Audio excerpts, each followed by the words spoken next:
श्री शिवाय नमस्तुभ्यम दोस्तों। आप सभी लोग जानते हैं कि आज है देव दीपावली और साथ ही में दोस्तों बैकुंठ चतुर्दशी भी है। तो दोस्तों आज का ये दिन बहुत ज़्यादा खास है, बहुत ही ज़्यादा विशेष है। और आज की इस वीडियो में हम आप लोगों को इस देव दीपावली और बैकुंठ चतुर्दशी के दिन किया जाने वाला वो सबसे बड़ा विशेष उपाय बताएंगे जो कि आप लोगों को इस दिन करना चाहिए। और दोस्तों वो उपाय है 108 बत्ती वाला उपाय। दोस्तों ये उपाय बहुत बड़ा है और इस उपाय को करने से आपके घर में सुख शांति आती है, आपके घर में धन समृद्धि बढ़ती है, साथ ही में दोस्तों आपको पुण्य फलों की प्राप्ति भी होती है। पर दोस्तों वही बात आती है कि 108 बत्ती वाला उपाय हमें करना कैसे है। साथ ही में दोस्तों एक और ऐसा उपाय हम आपको बताएंगे जिस पर सिर्फ आपको एक बिंदी लगानी है और भगवान शिव जी को चढ़ा देना है।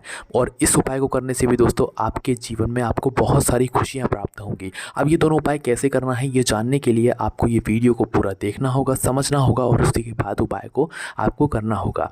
तो चलिए दोस्तों सबसे पहले हम लोग बात करते हैं 108 बत्ती वाला उपाय के बारे में। तो दोस्तों यह उपाय आज का नहीं है, पंडित जी ने पहले ही इस उपाय को बता दिया है। और यह उपाय कार्तिक के महीने में किया जाता है विशेष दिनों पर। और विशेष दिन आप लोग जानते ही हैं कि यहाँ पर बैकुंठ चतुर्दशी और जो देव दीपावली होती है ये बहुत ही विशेष दिन होते हैं और इन्हीं दिनों पर आप लोगों को यह वाला उपाय ज़रूर करना चाहिए। तो सबसे पहली बात दोस्तों आप लोगों को उपाय में क्या करना है, कैसे करना है, उपाय आप लोग अच्छे से समझ लो, है ना। जैसे कि आप लोग नाम में ही समझ गए होंगे कि 108 बत्ती वाला यह उपाय है। तो इस उपाय में हमें ज़रूर ही 108 बत्ती बनानी पड़ेंगी, ठीक है। अब कई सारे लोगों के मन में ये भी प्रश्न होगा कि हमें ये 108 बत्ती बनानी कैसे है। तो देखो हम आपको समझाते हैं आप लोगों को कैसे ये 108 बत्तियाँ बनानी है उपाय को करने के लिए। तो देखो सबसे पहली चीज़ आप लोगों को ये जो बत्तियाँ बनानी है ये आपको रुई से बनानी है, ठीक है। इसमें कन्फ्यूज़न की कोई बात नहीं होगी। यहाँ पर थोड़ी सी आपकी मेहनत ज़रूर लगेगी पर उपाय को जो फल है वो आपको बहुत बड़ा होकर मिलेगा। इसमें आपको कोई कच्चा सूत नहीं लेना है, कोई मोली नहीं लेनी है, ज़्यादा जो रुई होती है और रुई से जो आप नॉर्मली जो लंबी बत्ती बनाते हैं वैसी ही आपको बत्ती बनानी है, उतनी ही साइज़ की आपको बत्ती बनानी है। बस ध्यान में ये बात रखनी है कि जो आप रुई से लंबी बत्ती बना रहे हो 108 बत्ती वाले उपाय को करने के लिए ये सारी बत्तियां आप लोग पतली पतली बनाना। उसका सबसे बड़ा कारण ये है कि क्योंकि जब हम सभी बत्तियों को मिलाएंगे तो बत्ती ज़्यादा मोटी ना हो जाए और हमें दीपक को जलाने में दिक्कत ना हो। इसीलिए आप लोगों को क्या करना है कि यह जो 108 बत्तियाँ आप रुई की बनाएंगे ये पतली पतली बनाना, बहुत पतली पतली बनाना, ठीक है। ज़्यादा मोटी बनाने की इसमें ज़रूरत नहीं है, ठीक है। तो आप लोग को क्या करना है, रुई ले लेना थोड़ी सी और अपने हाथों से बनाना। देखो इन बत्तियों को कई सारे लोग बाज़ार से लाने की भी कोशिश करेंगे पर कोशिश करना कि आप लोग इन 108 बत्तियों को रुई से अपने घर में ही अपने हाथों से बनाएं, क्योंकि अपने हाथों से जब आप पूरा उपाय करते हो ना भगवान बहुत जल्दी और बहुत ज़्यादा प्रसन्न होते हैं। तो आपको करना क्या है, सबसे पहले 108 बत्तियाँ एक एक करके रुई से आपको अपने हाथों से बना लेनी है। किसको बनानी है, माताओं बहनों को ही बनानी है, क्योंकि माताएं बहनें ही ये वाला उपाय करेंगी। क्योंकि घर की लक्ष्मी कौन होती हैं, माताएं बहनें ही होती हैं। और जब माताएं बहनें घर की लक्ष्मी ये वाला उपाय करेंगी तो घर में जो माता लक्ष्मी की कृपा होगी वो तो ज़रूर होगी ही होगी और माता लक्ष्मी कभी आपसे रुष्ट भी नहीं होंगी। अब इस उपाय में कैसे क्या करना है वो आप लोग सुनो। देखो आपकी हो गई हैं अब 108 बत्तियाँ तैयार, काय की, रुई की, वो भी कौन सी बाती, लंबी बाती। इस उपाय में लंबी बत्ती का ही प्रयोग होगा, इसलिए 108 पतली पतली लंबी बत्ती आप लोगों को बनाकर तैयार कर लेनी है, ठीक है। अब आपकी 108 बत्तियाँ तैयार हो चुकी हैं। अब देखो 108 लंबी बत्तियाँ आप लोगों को तैयार करने के बाद इन बत्तियों को एक साथ जमा लेना है। ऊपर नीचे जो बत्तियाँ हो रही हैं उनको बराबरी में कर लेना है, मतलब एक साथ आपको पूरी बत्तियों को जमा लेना है। पूरी बत्तियाँ आप लोगों ने जमा ली, जमाने के बाद इनको क्या करना है, आपको एक साथ मिला लेना है। मिलाने के बाद इनको हल्का सा थोड़ा सा मोड़ देना है। मोड़ना क्यों है, क्योंकि यह सारी 108 जो बत्तियाँ हैं ये एक साथ मिल जाएँ। और जब आप इन 108 बत्तियों को बनाकर अच्छे से मोड़ लें तो ये बत्तियां क्या हो जाएंगी, 108 बत्ती की ये पूरी एक बत्ती बन जाएगी। थोड़ी सी मोटी बत्ती बनेगी पर एक बत्ती बन जाएगी। अब बहुत सारे लोग ये भी सोचेंगे क्यों ना हम थोड़ी मोटी रुई लेकर एक ही बत्ती एक साथ बना लें, तो ऐसा नहीं होगा। आपको अपने हाथों से पहले 108 पतली पतली बत्तियाँ बनानी हैं, फिर उन्हें 108 बत्तियों को एक साथ जमा कर उन्हें हल्का सा मोड़ लेना है जिससे कि वो सभी बत्तियाँ एक साथ हो जाएँ, एक साथ चिपक जाएँ, ठीक है। और उसके बाद में दोस्तों इन 108 बत्ती की पूरी मिलकर एक बत्ती बन जाएगी, ठीक है। इसी प्रक्रिया से आपको ये 108 बत्ती बनानी है। अब यहाँ पर आपकी 108 बत्तियाँ तो तैयार हो गई। अब इसके बाद क्या करना है, तो देखो इसके बाद आप लोगों को क्या करना है कि एक मिट्टी का दिया लेना है। अब आपकी बत्ती बड़ी है, मोटी है, तो भाई ये छोटे दिए में तो ये आएगी ही नहीं, और अगर आ भी गई तो भाई ये दीपक जलेगा भी बहुत ही कम समय में। तो इसीलिए आप लोग क्या करना कि एक मीडियम साइज़ का जो दिया होता है या जो बड़े साइज़ का दिया होता है ना वो ले लेना, ठीक है। क्योंकि आपको इस दीपक को कुछ समय के लिए जलाना है ना। तो आपको करना क्या है, एक मिट्टी का बड़े साइज़ का थोड़ा दिया ले लेना। उस बड़े साइज़ के दिए के अंदर आप लोगों को क्या डालना है, सबसे पहले ये लंबी बत्ती रखना है। ठीक है, पहले लंबी बत्ती आप लोगों ने रख दी। लंबी बत्ती रखने के बाद आप लोगों को जो है घी डाल देना है। क्या डाल देना है, घी, है ना। शुद्ध देसी गाय का घी वापस से बोल रहे हैं, बाजार का मिलावटी घी मत डालना। देवों की दीपावली है, बैकुंठ चतुर्दशी है, तो ये बहुत ही विशेष दिन होते हैं, शुद्धता का विशेष रूप से ख्याल रखिएगा, है ना। तो 108 बत्तियाँ आप लोगों ने रख दी, 108 बत्ती की एक बत्ती आप लोगों ने रख दी दीपक के अंदर।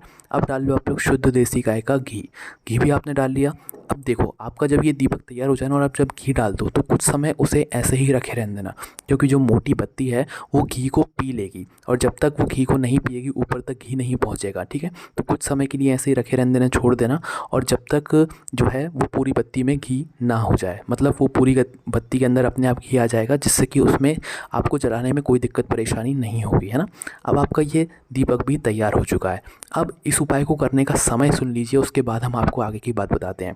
देखिए, इस उपाय को करने का समय देव दीपावली के दिन, मतलब आज ही के दिन आपको कब करना है, शाम के समय प्रदोष काल में। किस समय करना है, लगभग 6 बजे के बाद कभी भी, क्योंकि 6 बजे के बाद शाम का समय हो ही जाता है, 6 बजे से ही हो जाता है। तो 6 बजे के बाद कभी भी 7-8 बजे तक भी कर सकते हो, रात्रि में भी कर सकते हो, कोई दिक्कत वाली बात नहीं है ना। तो ये जो हमने आपको पूरी प्रक्रिया बताई है 108 बत्ती बनाने की, दीपक में घी डालने की, पूरा दिया तैयार करने की, ये आपको कुछ समय पहले ही तैयार कर लेना है। दोपहर में आप लोग तैयार करके बैठ जाना, ऐसा ना हो कि आप शाम के समय ही ये पूरी तैयारियां करें, है ना। इस बात का आप लोग ध्यान रखना। तो 108 बत्ती आप लोग क्या करोगे, तैयार करके रख लोगे, है ना। दोपहर में तैयार करके रखना और कुछ समय के लिए छोड़ देना, जिससे कि पूरी बत्ती में घी फैल जाए। तो दोस्तों, इस बत्ती को हम कहते क्या हैं, और इस उपाय को क्या कहते हैं, सहस्त्रावली बत्ती कहते हैं। किस बत्ती को, जो 108 बत्ती की हमने एक बत्ती बनाई है ना, इसको हम सहस्त्रावली बत्ती कहते हैं, और ये सहस्त्रावली बत्ती का ही उपाय है, 108 बत्ती का उपाय, है ना। तो आपका ये दीपक तैयार है। अब शाम के समय इस दीपक को किसी भी एक प्लेट में या थाली में आपको अपने घर से लेकर निकलना है। कहाँ पर निकलना है, आपको अपने घर से लेकर शाम के समय निकलना है किसी भी भगवान शिव जी के मंदिर में। कहाँ पर, किसी भी भगवान शिव जी के मंदिर में। भगवान शिव जी के आप लोग जैसे ही मंदिर पहुँचते हैं ना, तो आप लोगों को क्या करना है कि सबसे पहले भगवान शिव जी के पास में आकर बैठ जाना है। ठीक है, बैठ गए आप लोग। अब बैठने के बाद दोस्तों क्या करना है, ये जो 108 बत्ती का जो दीपक है, इसकी सबसे पहले आप चाहो तो पूजन कर सकते हो। पूजन कहने का मतलब है कि आप इसका तिलक कर सकते हो, थोड़ा सा जल भी छिड़क सकते हो आज साइड में। ठीक है, मतलब इस दीपक की भी आप लोगों को थोड़ी बहुत पूजन कर लेनी है, जैसी आप उससे बन पड़े वैसे आप पूजन कर लेना। पूजन करने के बाद आपको क्या करना है, भगवान शिव जी के पास में बैठकर ही पूजन करना है, और पूजन करने के बाद इस दीपक को जला लेना है। दीपक को जलाने के बाद ही पूजन करना है। फिर आप लोगों का दीपक जल ही रहा होगा, अभी आपके प्लेट के अंदर ही ये दीपक जल रहा है और आपने पूजन कर लिया, है ना। अब उसके बाद में इस दीपक को आपको उठाना है, और दीपक को उठाने के बाद आपको क्या करना है कि जो भगवान शिव जी की शिवलिंग होगी, शिवलिंग के पास में ना रखकर थोड़ी दूरी पर इस दिए को रखना। ठीक है, क्यों रखना, उसका सबसे बड़ा कारण ये है कि ये जो 108 बत्ती की एक बत्ती आपने जो बनाई है, इसकी लौ बहुत ज़्यादा होगी, मतलब भगवान को आँच ना लगे, इसलिए शिवलिंग से थोड़ी दूरी पर, थोड़ा मतलब जगह छोड़कर ही आप लोग ये वाला दीपक भगवान शिव जी के सामने या आसपास रखें। ठीक है, भगवान को आँच नहीं लगनी चाहिए, अपने हिसाब से आप लोग जो है इस दीपक को रख दें, और दीपक को अच्छे से जल जाने देना, क्योंकि मोटी बत्ती रहेगी तो दीपक को जलने में समय लगेगा, तो इसलिए दीपक को जल जाने देना। उसके बाद अपने सीधे हाथ के हथेली से इस दीपक को उठाकर भगवान शिव जी के पास में या आसपास आप लोग रख देना, और रखने के बाद आप लोग भगवान से हाथ जोड़ के प्रार्थना करना, जो आपको चाहिए हो, जो आपकी मनोकामना हो, वो भगवान शिव जी से एक बार उस समय ज़रूर बोल देना, और 2-5 मिनट बैठना, भगवान शिव जी के नाम का जाप करना, ये श्री शिवाय नमस्तुभ्यं बोलना, कुछ भी बोलना, पर एक बार मनोकामना ज़रूर बोल देना। जिस मनोकामना के लिए आप ये उपाय करोगे ना, आपकी वह मनोकामना बहुत जल्दी ही पूर्ण हो जाएगी। पर दोस्तों, उसके साथ ही में आप लोगों को क्या करना है कि भगवान से प्रार्थना ज़रूर करना है, आपकी वह मनोकामना ज़रूर पूर्ण होगी, आपके घर में सुख शांति आएगी, सुख समृद्धि आएगी। साथ ही में दोस्तों, अगर आप लोगों ने पूरे साल भर भले ही कोई तीर्थ ना किया हो और आपको तीर्थों का फल चाहिए हो, तो भी ये उपाय आपको तीर्थों का फल भी दिला देगा, मतलब आपके खाते में पुण्य फल की प्राप्ति भी हो जाएगी, मात्र इस एक उपाय को इस देव दीपावली के दिन करने से। बाकी दोस्तों, इसके बाद जो मतलब ये वाला उपाय तो यहाँ पर पूरा हो चुका है, इस उपाय को पूरे मन और विश्वास से कीजिएगा, आपको फल की प्राप्ति ज़रूर होगी। उसके बाद में दोस्तों, जो हमने आपको दूसरा उपाय बताया था बिंदी वाला, ये उपाय भी बहुत ज़्यादा विशेष है, देव दीपावली के दिन करने का ही है, इसके अलावा और कभी नहीं करना। और आज ही के दिन आप लोगों को ये वाला उपाय करना है। ये एक बिंदी वाला दीपक, जो एक बिंदी वाला जो ये उपाय है, ये भी बहुत ज़्यादा बड़ा उपाय है। ये उपाय बहुत सरल है, कोई भी इस उपाय को कर सकता है, घर का कोई भी सदस्य, ठीक है। पर जो ये वाला उपाय हमने आपको बताया 108 बत्ती वाला, ये विशेष रूप से माताएं बहनें ही करें। तो करना क्या है इस उपाय में, अगर आप लोगों के जीवन में या घर परिवार में बहुत ज़्यादा दुख और कष्ट चल रहा है, या परिवार में जो है दुख और समस्याएं बिल्कुल आती ही जा रही हैं, भले ही वो धन की समस्या हो या किसी भी प्रकार की समस्या हो, ठीक है, तो आप लोगों को यह वाला उपाय ज़रूर करना है। कर्जे में हो, टेंशन में हो, धन की कमी है, तो ये वाला उपाय बहुत छोटा उपाय है, ज़रूर करना देव दीपावली के दिन। तो करना क्या है इस उपाय में, सबसे पहले आपको प्रातःकाल सुबह सुबह पान का एक पत्ता लेना है, ठीक है, या तो लेकर आ जाना कहीं से, एक पान का पत्ता लेना है। उस पान के पत्ते के ऊपर मात्र एक शहद की बिंदी, शहद भी शुद्ध होना चाहिए, एक शहद की बिंदी लगाकर इसे माता लक्ष्मी जी को आपको भोग लगा देना है। सिर्फ एक पान के पत्ते पर, एक पान के पत्ते के ऊपर एक शहद की बिंदी लगाकर माता लक्ष्मी जी को भोग लगा देना है, ठीक है। भले ही अपने घर में लगा दो, कोई दिक्कत वाली बात नहीं है। मंदिर में जाओ तो मंदिर में जाकर लगा दो, ज़्यादा अच्छा रहेगा, ठीक है। उसके बाद में दोस्तों इसी दिन आप लोगों को क्या करना है, देव दीपावली के दिन ही शिव जी के, मतलब शिव जी के मंदिर जब आप लोग जाओगे ना, तो शिव जी के मंदिर में ही आप लोगों को क्या करना है, शिव जी की जो बेलपत्र होती है, उस बेलपत्र पर एक शहद की बिंदी बीच वाली बड़ी बत्ती पर लगाकर अगर आप लोग शिव जी पर समर्पित कर देते हो, तो भगवान बहुत ज़्यादा प्रसन्न होते हैं। बेलपत्र ना हो तो एक फूल लेना, एक फूल के ऊपर एक शहद की बिंदी लगाना, फिर इस फूल को समर्पित करना।